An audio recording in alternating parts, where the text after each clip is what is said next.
안녕하세요. 스타일10 임광목 대표입니다. 4월 12일 토요일 아침에 여러분들께 주말 스페셜 방송으로 인사를 드립니다. 이렇게 정식으로 메인 화면으로 주말 스페셜을 진행하게 된 것은 꽤 오랜만인 것 같습니다. 그동안에 국가에 또 증시에 여러 안 좋은 일들이 많이 있었기 때문에 저도 굉장히 분주했고 많이 힘든 부분도 있었었고요. 그래서 주말에 정식으로 주말 스페셜을 진행을 많이 못했던 것 같습니다. 오늘 오랜만에 주제를 가지고 여러분들과 함께 이야기를 나눠보도록 하겠습니다. 주제는 화면으로 먼저 확인을 한번 해보십시오. 최근에 주가가 굉장히 요동을 쳤죠. 이건 뭐 요동이라고 표현하는 것으로도 좀 부족하지 않나 이런 생각이 드는데요.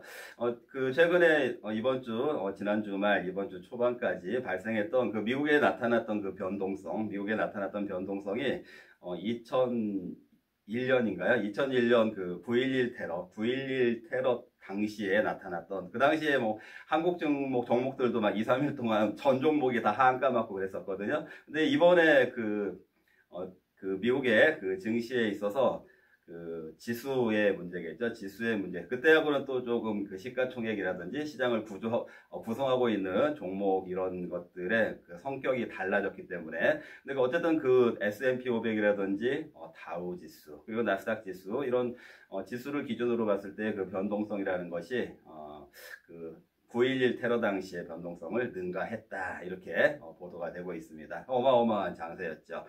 안 좋은 쪽으로 어마어마한 장세였는데.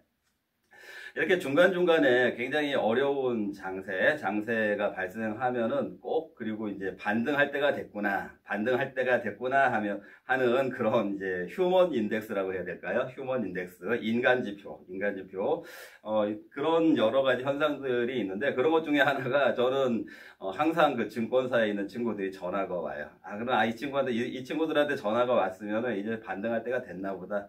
이 친구들이 이제 정말 버티기 정말 어려울 정도가 됐으면은 반등할 때가 됐나 보다 이런 생각을 하는데, 이번 주 월요일 날이었나? 그 친구 중에 한 명이 전화를 해가지고 하는 얘기가, 한국 증시가 지금 아사리판인데 잘 대응하고 있냐? 그렇게 물어보더라고요. 인사가 아사리판인데 잘 대응하고 있냐? 이렇게 물어보는데, 저는 사실 아사리판이라는 단어를 한 2년 됐나? 2년 정도 전에 어떤 기회가 있어가지고 어떤 자리가 있어서 그 단어를 처음 들었었는데, 아사리판이라는 단어를. 근데 그 말을 한 사람이 그 자리에 있었던 사람들이 다 그랬던 건 아니고, 굉장히 그날 이제 제가 어떤 자리에 함께 했던 사람 중에 한 사람이었는데, 다른 분들은 점잖으시고 굉장히 엘리트 같은 그런 이미지였는데, 어떤 한국이 조금 출신이라고 해야 되나요? 좀 껄렁껄렁해 보이는 그런 느낌이 있었던 분이 얘기를 하면서 아사리판 이런 표현을 쓰더라고요. 그래서 저 아사리판이라는 말이 어떤 좀 불량스러운 사람들이 막 난장판 무질서하게 만들고 이런 뜻인 것 같은데, 저런 사람들이 쓰는 표현이라면은 좀 안 써야 되겠다. 나는 일부러 안 쓰고, 또 저런 안 좋은 표현을 쓰는 사람하고는 좀 거리를 둬야 되겠다 이런 생각을 했었어요. 하나님도 우리 천지 창세기에 보면은 하나님 창조가 말씀으로 다 창조했다고 하시잖아요. 하나님 말씀으로 다 창조를 했기 때문에 말이 그만큼 중요한 거기 때문에 아사리판 이런 좋은 표현은 쓰지 않는 것이 좋을 것 같다라는 생각이 드는데, 대학교 동창인 증권사 친구가 아사리판이라는 얘기를 하니까 이 친구도 이런 말을 알고 있구나 이제 이런 생각도 했고, 오죽했으면 이 친구가 이렇게 아사리판이라는 표현을 쓸까 이런 생각을 하면서 제가 뭐라고 얘기했냐면은, 증시가 아사리판인 게 중요한 게 아니라 나라가 더 아사리판 아니냐 이 얘기를 했고, 또 증시로 따지자면은 한국 증시보다 미국 증시가 더 지금 심한데 그 정도 가지고 그래 곧 반등하겠지라고 저는 그렇게 답변을 했었습니다.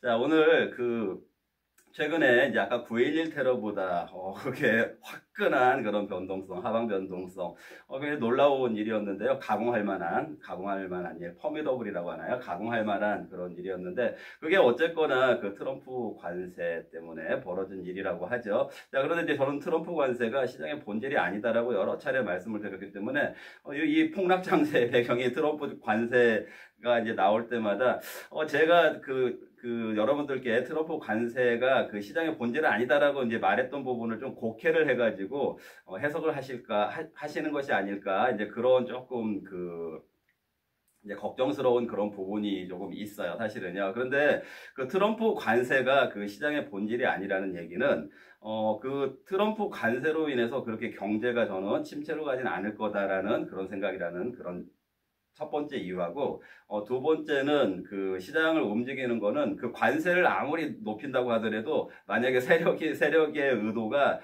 그 주가를 굳이 하방 변동성을 만들지 않고 싶다라면은 안 만들 수도 있는 시장 구조다 이런 말씀을 드리는 것이고요. 그리고 항상 그 IMF 그다음에 금융위기 그리고 또 뭐 코로나 이런 국면들 그런 굵직굵직한 그런 사건들이 있을 때마다 항상 그 파생 시장이 먼저 움직였고 그 파생 시장에서는 물론 이제 하방 세력들을 얘기하는 거예요. 하방 세력들의 어떤 그 투기 세력들의 개입으로 인해서 채권 시장이 요동을 친다라든지 아니면은 뭐 금리 환율 이런 것들이 요동을 치면서 그 단기적으로 급한 변동성들이 나왔던 바가 있습니다. 근데 이번에도 역시 트럼프 관세가 빌미가 됐지만 결국에 본질적으로는 그런 파생 시장에서 그 하방 세력들이 이번에 그 트럼프 관세를 빌미로 해서 이런 시장을 만들었다라고 저는 근본적으로는 그렇게 만들어진 시장이다라고 이제 생각을 하고 있고요. 그럼 이제 첫 번째로 그 트럼프 관세가 지금 이제 어떻게 도대체 진행이 되는 거냐, 그 어떤 그 지금 배경으로 인해서 그 트럼프 관세가 왜 이 하방 세력들의 공격의 빌미로 작용을 했냐, 이거 이제 제 스타일로 한번 설명을 드려보려고 하는데요. 저는 이제 그 트럼프 관세가 여러분들 잘 생각을 해보세요. 며칠 전에 우리나라의 대통령이 있으신가요? 대통령이 없죠. 대통령이 어제 금요일 날 그 관저에서 이제 저쪽 예전에 있던 사저로 이제 옮겼다고 하는데, 그 탄핵을 해놓고 나서 빨리 방빼라고 하는 그 일부 민주당 그 사람 같지 않은 의원들도 있더라고요. 그런 부분들도 여러분들 꼭 기억을 해두셨으면 좋겠고요. 그런 그 악행을 저지른 사람들, 꼭 기억을 해두셨으면 좋겠고요. 지금 이건 제가 갑자기 생각이 나서 말씀드리는 거고, 다시 본론으로 돌아가서, 이제 트럼프가 우리나라 대통령이 없으니까 한덕수 그 총리, 대통령 권한대행하고 통화를 했는데, 뭐, 이런 언론 이런 쪽에서는 많이 알려지지 않은 내용인데, 트럼프가 그 한덕수 총리가 그 외교통 뭐 이런 쪽이기 때문에 대사관 뭐 이런 쪽의 전문가이기 때문에 통화 한 20여 분의 통화 중에 뒷부분에 한 몇 분 정도는 뭐 동시 통역 없이 그냥 둘이 그냥 영어로 주고받았다라고 해요. 근데 그 영어로 주고받는 그 과정 중에 이런 표현을 썼다고 해요. 원스톱 쇼핑. 원스톱 쇼핑이라는 말을 썼다고 하는데, 그 얘기가 뭐냐면은 한국의 그 관세 24% 이제 이번에 사후관세 부과했던 거 있잖아요.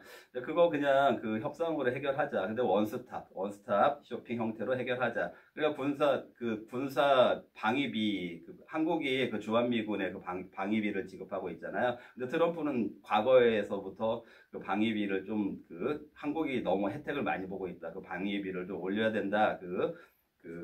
주한미군에게 지급하는 그 방위비를 더 많이 내야 된다, 이런 주장을 해왔던 바이기 때문에 결국에는 그 방위비하고 이번에 그 관세하고 같이 엮어가지고 원스톱으로 하나로 엮어서 협상을 하자, 이렇게 얘기를 한 거거든요. 그 얘기는 그때 제가 며칠 전에 그 주가 막 관세 오픈돼가지고 요동치던 날 뭐 한국의 24%, 한국이 25%였는데, 한국 25%, 일본 24%, 그리고 중국 뭐 30 몇 퍼센트, 태국 30 몇 퍼센트, 뭐 중국은 이번에 뭐 125%, 뭐 거기서 더 올릴 수도 있다고 막 이런 얘기가 나오고 있는데, 그게 이제 오픈된 거가 맥시멈 최대치다. 그렇기 때문에 최대치라는 거는 그 이하로 해서 협상의 여지가 있다. 그리고 트럼프는 협상을 원하고 있는 것 같다라고 저는 그렇게 말씀드렸었잖아요. 또 지금 말씀드렸던 것처럼 한덕수 총리하고 대화해서 원스톱 쇼핑의 얘기를 했다라는 거는 협상하자, 그런 의미가 담겨져 있는 거고,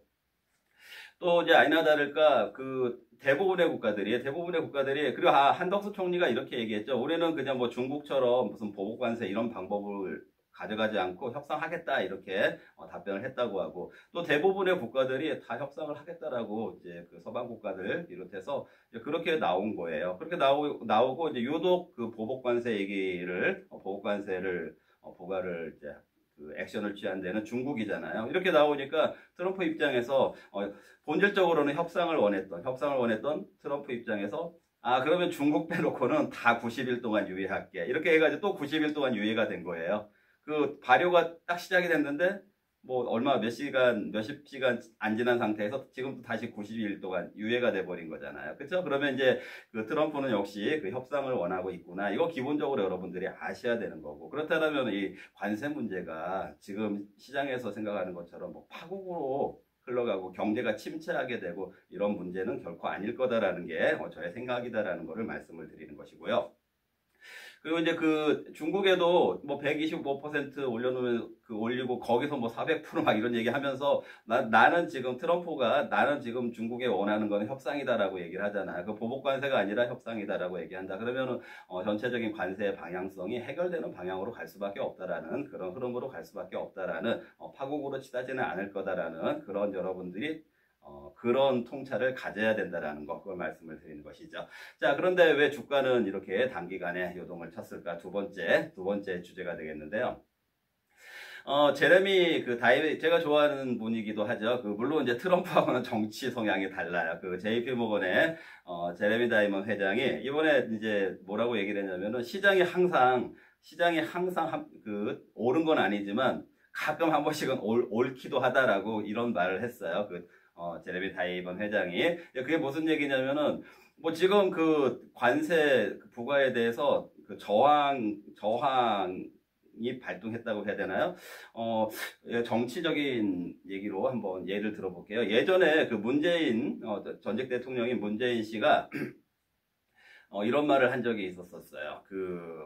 박근혜 대통령 탄핵이 기각되면 남는 건 혁명밖에 없다. 그건 이제 그 탄핵을 기각되는 거는 불복하고 이제 뒤집어야 된다. 아까 아사리만 만들어야 된다. 국민들이 폭동으로 저항을 해야 된다. 국민적 저항을 해야 된다. 이제 물론 이제 탄핵이 됐기 때문에 그렇게 번져나가지는 않았지만 문재인 전 대통령이 그런 발언을 한 적이 있었었는데 저항권이라는 게 발동을 할 때가 있죠. 그런데 이제 이번에도 우리 윤석열 대통령은 간디라든지 대표적인 예수님이라든지 이런 분들은 무저항을 주장하셨었고 좀 억울한 게 있더라고 하더라도 그냥 일단 그게 예전에 닉슨 대통령 미국에서도 그랬고요. 혼란스러워지는 걸 막기 위해서 그냥 내가 물러나겠다. 혼란스러워지는 걸 막기 위해서 내가 그냥 구속되겠다. 혼란스러운 걸 막기 위해서 내가 그냥 다 받아들이겠다. 이런 게 이제 무저항이라고 볼 수가 있는데 이제 지금 어쨌든 무저항 이번 탄핵 국면에서는 무저항으로 이제 탄핵 인용 발표 이후에 말씀드리는 거예요. 이제 그렇게 흘러가고 있는데, 이제 시장에서는 비슷한 시기에 시장에서는 미국의 관세부가 트럼프의 어떻게 보면은 경제적인 폭정이라고 하면 폭정일 수 있잖아요. 그거에 대한 저항이 있었던 거죠. 근데 저항이 아까 문재인이 얘기했던 것처럼 그런 국민적 저항, 이게 아니라 증시가 저항을 한 거예요. 증시가 저항을 했잖아요. 우리가 9.11 테러가 일어난 것도 아닌데 9.11 테러보다 더 심각한 그런 변동성을 만들어냈다. 하방 세력들이 만들어냈다. 그런데 이제 거기에 이제 아울러서 이거 봐라. 시장에서 반응하지 않냐. 시장이 매번 오른 건 아니지만 가끔 오를 때가 있다라고 또 사이드에서 이렇게 정치적 좀 성향이 달랐던 제레미 다이먼 회장 이런 분들이 계속해서 멘트를 냈고, 이제 그게 이제 전 세계적인 현상으로 주가가 폭락을 하니까 트럼프 입장에서도 아무리 강심장이라고 하더라도 조금 두렵지 않았겠습니까? 이거 모든 책임 다 나한테 돌아오는 거 아니야? 이렇게 생각이 됐겠죠. 그렇기 때문에, 나름대로의 이제 출구 전략의 빌미로, 마침 중국을 제외한 대부분의 나라들이 협상을 원한다고 했으니까, 협상을 원해? 그러면 일단 90일 유예할게. 이렇게 출구 전략을 쓰고 있고, 그런데 이제 아직 시장이 조금 진정이 덜 돼 있는 거는 중국이 협상을 하려고 하지 않고 보복적으로 가고 있는 이런 상황이니까, 보복적으로 가고 있는 그런 상황이니까, 이제 아직 시장이 완전하게 진정이 된 건 아니지만, 90일 유예로 인해서 완전히 또 시장이, 그동안의 급락, 급락의 상당폭을 회복하는, 급락의 상당폭을 뭐 단 하루 이틀 만에 회복하는, 어느 정도 회복하는 그런 이제 흐름이 연출이 됐습니다.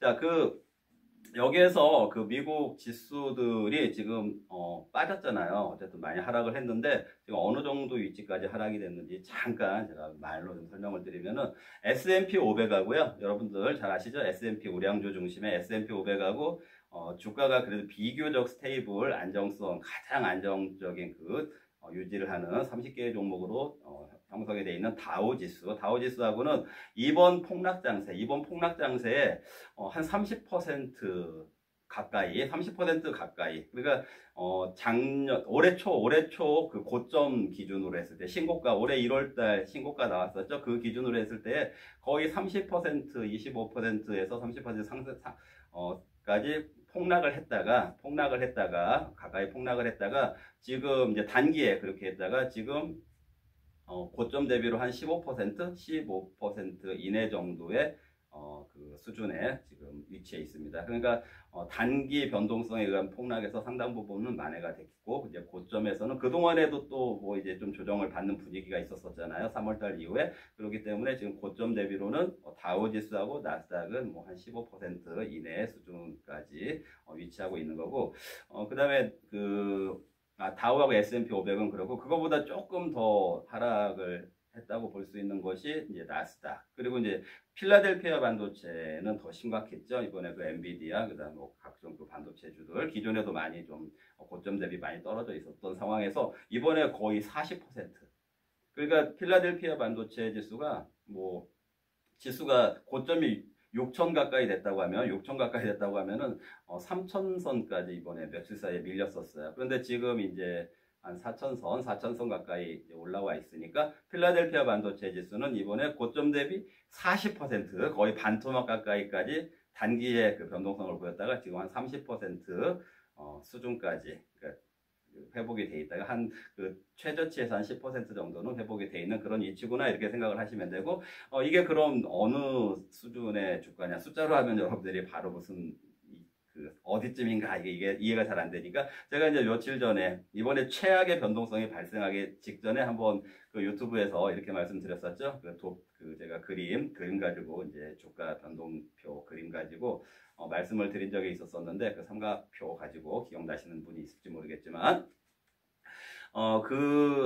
이제 그때 이런 말씀 드렸었잖아요. 이번에 이제 작년 9월달 이후에 금리 인하 3번 하면서 신고가 경신했는데, 이번에 트럼프 관세 부과해가지고 주가가 금리 인하로 올려놓은 주가만큼은 다 토해냈다. 그게 이제 작년 8월달 기준. 그때 이제 금리 인하를 하냐 안 하냐 막 그 혼란스러웠던 그 시기였으니까.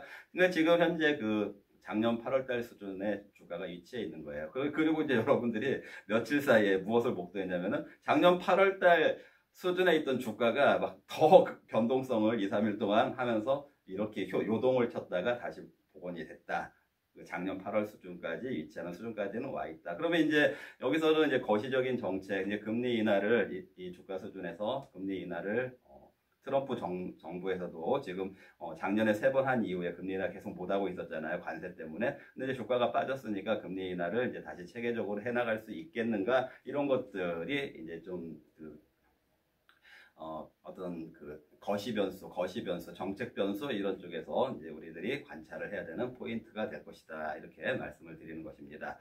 자, 그리고 그러면 지금 만약에 이번에 세 번째 주제예요. 이번에 하방 공격을 했던 시장의 세력들이 있었다라고 제가 이제 얘기를 했는데, 그 사람들이 만약에 트럼프 관세에 시장 저항권을 발동했다 해가지고, 그 관세 때문에 주가가 폭락한다, 막 이런 걸 전 세계적으로 보여주기 위해서 이렇게 이제 폭락을 시켰다라고 했을 때, 그 사람들이 과연 폭락시키는 것이 이익이 없었으면 그렇게 했을까? 그 폭락을 시켜도 물론 이제 가지고 있는 주식들이 평가손이 발생하겠지만, 단기적으로 그 폭락을 통해서 얻을 수 있는 이익 자체가 없었다라면은 아무리 그런 악재가 있다고 하더라도 세력들은 움직이지 않는다. 그런데 이번에는 악재보다도 더 큰 인플루언스, 영향력을 가지고 요동을 치게 만들었는데, 그거는 분명히 파생시장이나 이런 구도에서, 어떤 수급 구도에서 세력의 그 이익을 추구하는 단기 이익을 얘기하는 거예요.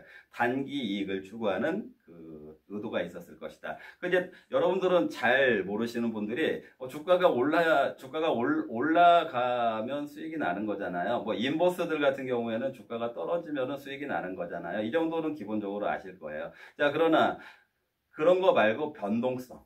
주가가 막 요동치는 거예요.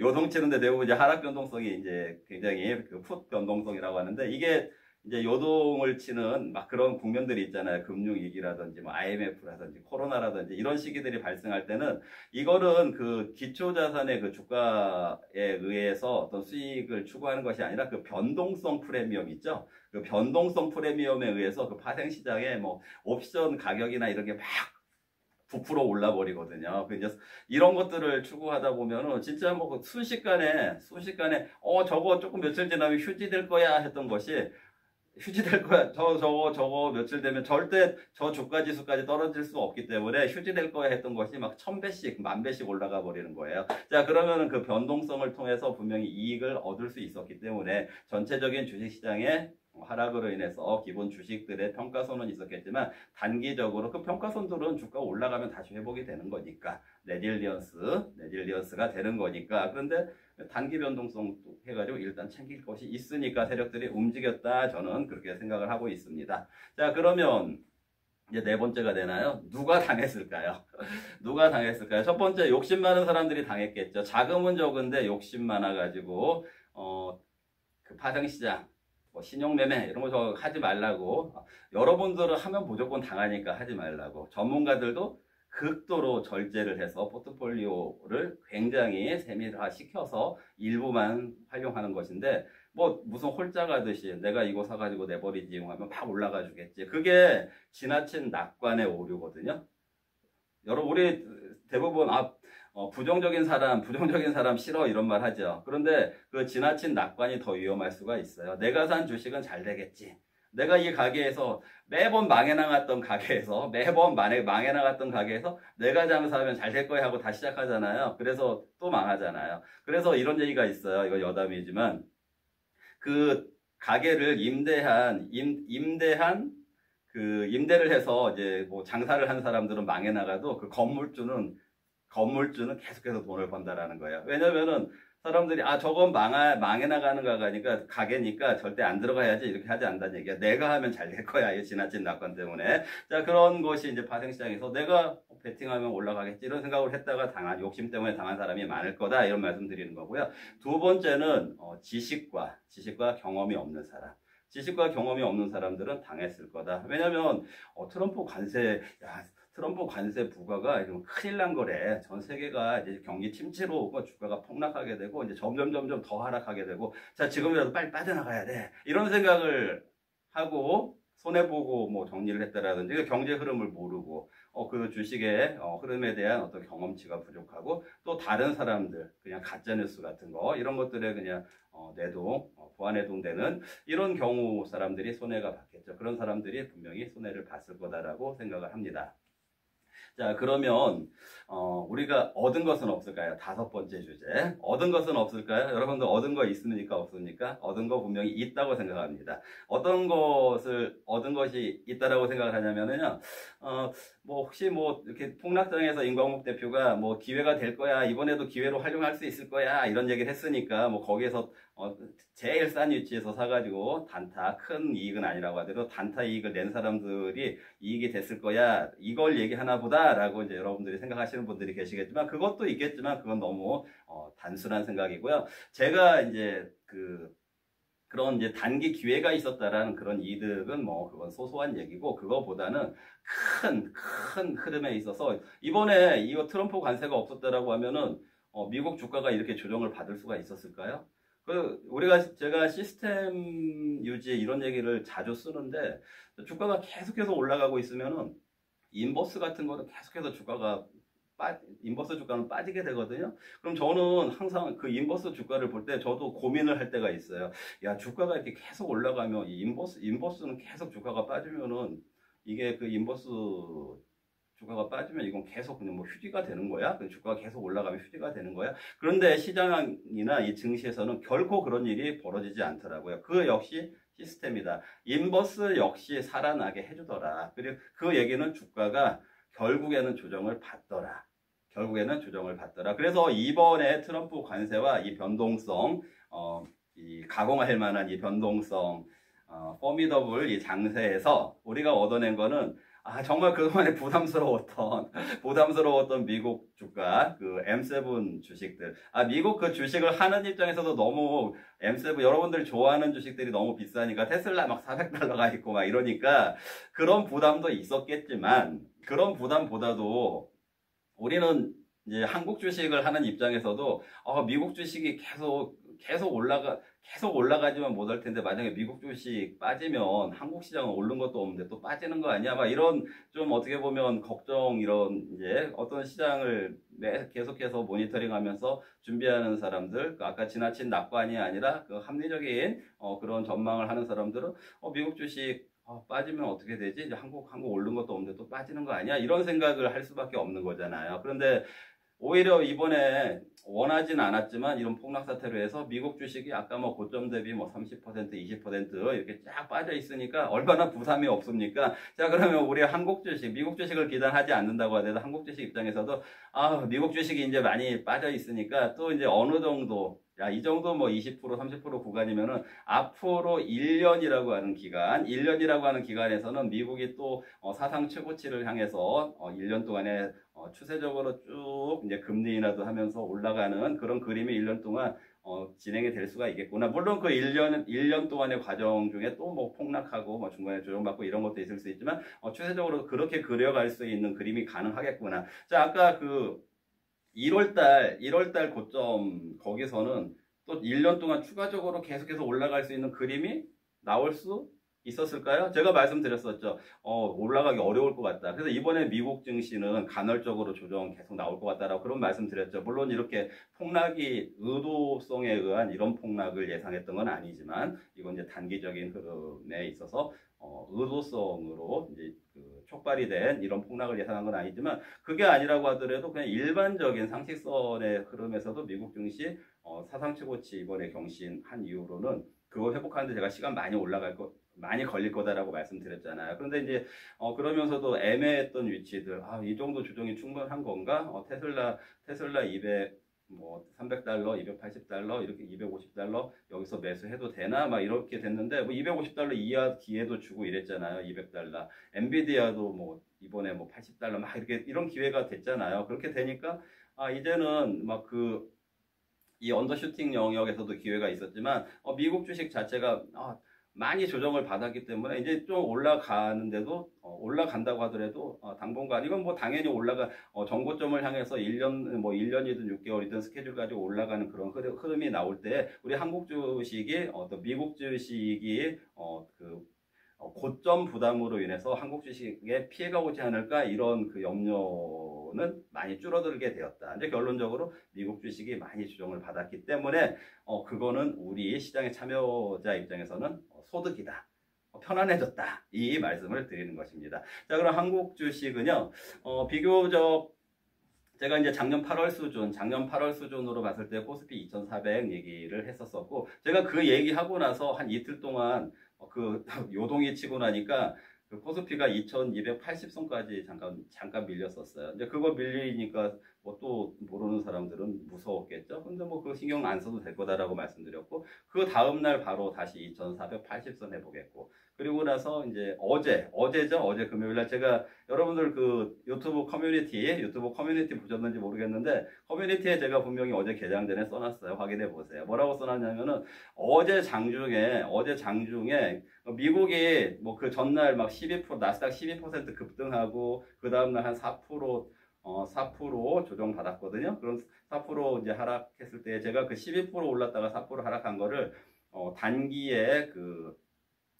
급등에 대해서 토해낸 3분의 1 정도를 토해냈는데, 그 토해낸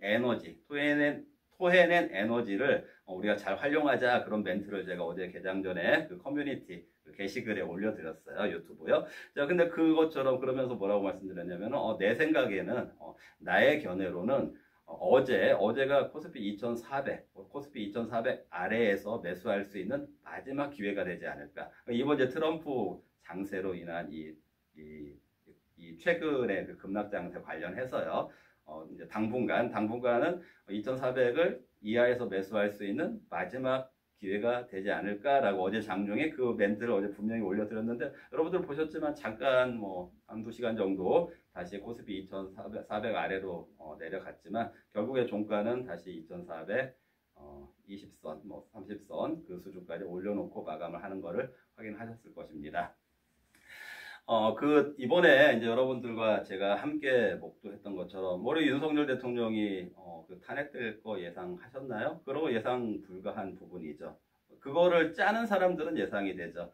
대통령이 취임하자마자 탄핵으로 몰고 가자. 막 무슨 이제 공작하는 사람들. 그 사람들에게는 어떤 예상 가능의 미래였을 수도 있겠지만 우리 일반인들이 생각했을 때 상식적인 생각을 했을 때 국민들이 뽑은 5년의 임기가 주어진 대통령이 반토막 상태에서 탄핵이 될 거다라는 거는 생각을 못했죠. 근데 그게 현실화가 됐잖아요. 이런 현실화들은 돌발적인 변수. 자, 일반적인 상황에서 주가가 어느 정도 고점 대비 15% 정도, S&P 500이 15% 정도 조정받은 다음에는 다시 정고점을 향해서 추세를 그려나갈 거다 했는데 거기에서 잠깐 트럼프 관세와 연동해서 이런 폭락이 연출된 거, 이런 것들은 좀 비정상적인 상황. 다행히 정치적인 비정상적인 상황은 그 후유증이 크지만 이 증시의 그 비정상적인 상황은 오히려 태풍이 지나가고 나면은 막 물이 섞이잖아요. 바닷물이 섞임으로 인해서 그 바다의 그 오염, 바닷물이 섞지 않는 이유가 태풍이 지나가면서 막 섞어주기 때문이라고 하거든요. 이런 요동치는 장세로 인해서 주가 조정이 확실하게 이루어졌고, 또 한국 증시에서 물론 아까 이제 욕심에 따라서 반대 매매 당하고 마진콜 당하고 또 무지에 의해서 손절당하고 이런 사람들도 있었겠지만, 그게 아닌 사람들은 오히려 이제 그 수급이 많이 정리가 된 상황에서 또 어느 정도 안정적인 흐름이 나오는 가운데 또 편안하게 주식을 하는 시기가 나올 것으로 저는 생각을 한다. 이제 그러나 변곡이라는 거는 언제든지 있으니까, 그리고 항상 플랜 A와 플랜 B가 있고 시나리오적인 관점을 가져야 되니까 지나친 낙관보다는 그때 항상 체크하는, 그러기 위해서는 지식도 풍부해야 되고 경험도 풍부해야 된다. 이렇게 여러분들께 조언을 드리겠습니다. 오늘 스페셜 방송 여기서 끝내고요. 주말 잘 보내시고요. 또 다음 주에 또 증시에